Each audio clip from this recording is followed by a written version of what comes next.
the same thing goes for trucking. Man, don't overextend yourself, and you'll be able to weather these, any kind of issues in the market that might come up. But as far as these articles go, I feel like some of these really just try to strike fear in people. I think they're making out to be a little bit worse than it probably is. Yeah, it's because there was one thing out there. Again, it was I'm not connected with him, but they took from Andrew Lynch, who's the president of freight brokerage Zipline Logistics, and that he's reached out to his clients to slash his rates.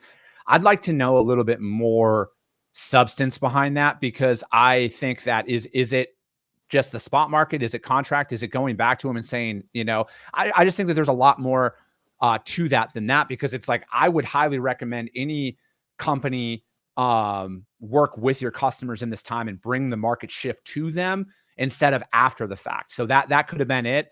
And then down there a little bit, it was Steve Urbish. He's a dispatcher working mostly with owner operators. He's starting to see rates plummet. They used Philadelphia to Carlisle, PA, and then it was $1,200, and then it's now paying $756. I used to run about 15 loads a day out of Bordentown, New Jersey, which is like 10 miles from Philadelphia. And that lane that they're talking about right there is now back down to what it normally pays. That's what I paid on that lane like 7 years ago. So I think that one's kind of normalized, due to the market kind of calming back down. And again, like, I'm not saying like there is clearly a market shift that is happening out there. Like, it's very evident and everything, but it's bringing it back down to where it was. Like, I mean, I move more bottled water out of the greater Philadelphia area than I can even fucking comprehend right now.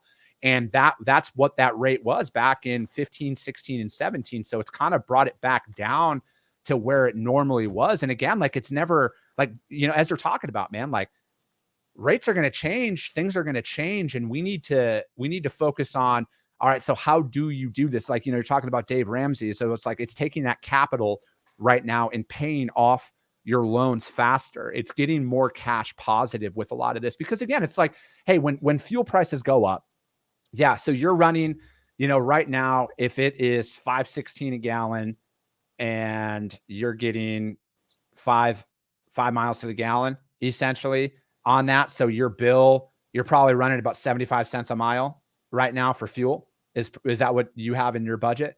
I think it was 80 cents a mile, but 80? Yeah. Okay. Yeah. Right there. I went to public school, man. I'm not that.